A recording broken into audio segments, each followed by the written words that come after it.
Sego, Scano, Sewa Guego. I like this idea of doing video responses. I wasn't sure about this one though, because honestly, talking about this subject has been really emotional for me. So bear with me, I'm going to do my best to get through what I have to say to respond to the articles.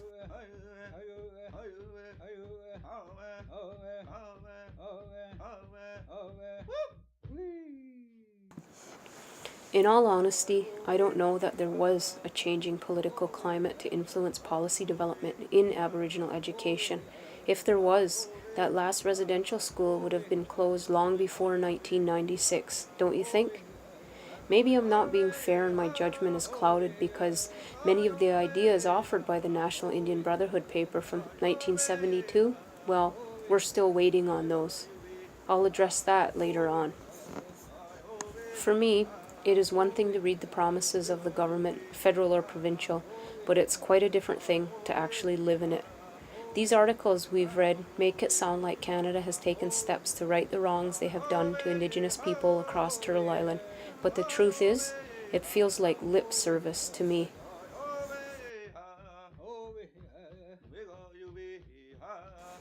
I ask you all to consider this. If there were major changes that occurred to influence policy development in Aboriginal education, why are we still fighting the good fight to inform some non-Indigenous people about the past?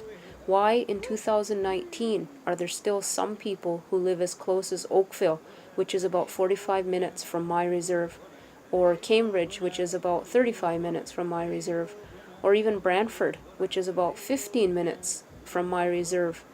And that's where the Mohawk Institution, or the Mush Hole, where my grandma went to residential school, exists. Why are these people in these surrounding communities, why don't they know anything about residential schools and the horrors that happened inside their walls? I can definitely agree with the fact that there needs to be education policy written for Indigenous people, by Indigenous people. While it has begun, it feels like we're moving at a snail's pace. My board, or whatever you want to call it, has some policies, though I'm not exactly sure who wrote them or where they came from. The documents are often referred to as protocol rather than policies. There are 9 of them, and they are as follows. Federal School Suspension Letter, number 2. Six Nations of the Grand River Federal Schools Attendance Protocol, number 3. Health and Safety Prevention Protocol, Safe Handling of Hazardous Objects on School Property, number 4. Immunization Letter to Parents. Number 5, Six Nations Federal Schools Flexible School Boundaries Policy, grade JK to 8, which includes grade 6 students' declaration of registration for grade 7 and 8, and Six Nations Elementary Schools grade JK to grade 8 out of boundary application. Number 6, Six Nations Education District Incident Report. Number 7, Police and Vulnerable Sector Check. Number 8, Trip Policy. And number 9, homeschooling. While these sound all great and rosy, we need to do better. There is no policy regarding the curriculum or what is taught at our schools, with the exception of the immersion side of my school. After consulting my principal, she confirmed that immersion gets to create what they teach to these students. The rest of the school is to follow Ontario curriculum. Parents and teachers have zero say in what is being taught to their kids and students. Vice principals and principals have about this much to say in what is taught. This is not good enough.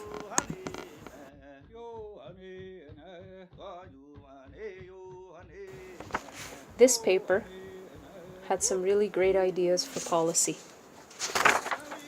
On page 3, in the preface, it says here, in a letter to the President of the National Indian Brotherhood dated February 2nd, 1973, the Minister gave official recognition to Indian control of Indian education, approving its proposals and committing the Department of Indian Affairs and Northern Development to implementing them. Still waiting on that one. Earlier I said I would talk about what I thought were good ideas presented in the National Indian Brotherhood paper. First of all, I like that it was written through an Indigenous lens. It contains a philosophy of education, and through this lens discusses pride, understanding, and the connection with the land and nature. I also like that it included curriculum and Indigenous values, including the importance of language and its connection to culture. One cannot truly know their culture if they do not know the language. The report recognizes and discusses how young children should be taught in their mother tongue and transition to English after the primary grades after having a strong grasp on their Indigenous language. Each of the recommendations listed on page 10 are valuable, and this is what we are still waiting on. Number 1, appointing Indigenous people to the curriculum staff for producing and distributing relevant Indigenous curriculum. Number 2, remove inaccurate textbooks. We're so-so on that one. Number 3, include Indigenous contributions to Canadian life. Number 4, create Indigenous studies programs at all levels. Number 5, and my most favorite, eliminate the use of IQ and standardized tests.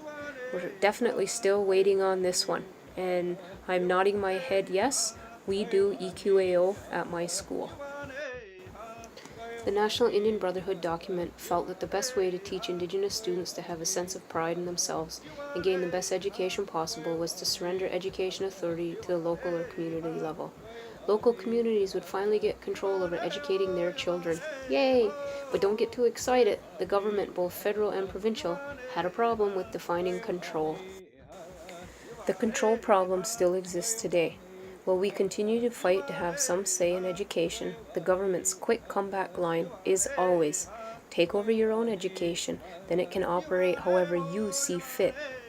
By control, the governments are willing to hand over control and wash their hands of the treaties they made with my people many, many years ago. Handing over control of education to Band Council means no more funding from the federal government. My reserve does not have the means necessary to support itself in terms of education, so you can see how the cycle continues. I suppose I can say there has been some advancement from the time of residential schools until today. Or can I? Experiential learning was how my people learned best. Before the time of residential schools, children never sat in schools. They listened to the stories their parents, grandparents, aunties, and uncles told. This is how we learned. Fast forward to 2019. While we don't eat mush, that's how the mush hole got its name, by the way. They used to feed students mush for every meal. We are still sitting in schools, learning about quadratic equations, space, and European explorers. The curriculum I'm expected to teach is not one that has my people succeeding in school. The dropout rate in high school is extremely high.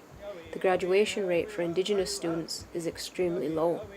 The number of fluent speakers is on the rise, but there are many languages in danger of being extinct. We heard Justice Sinclair say education is what got us into this mess, and education is what is going to get us out. While Indigenous people need to write policy that benefits us, the government needs to start truly listening. We know what is best for our children, and we know what they should be taught. If the government expects people of this country to start or continue on their paths to reconciliation, it's time they start to listen, not only with their ears, but especially with their hearts. Nyawa for listening.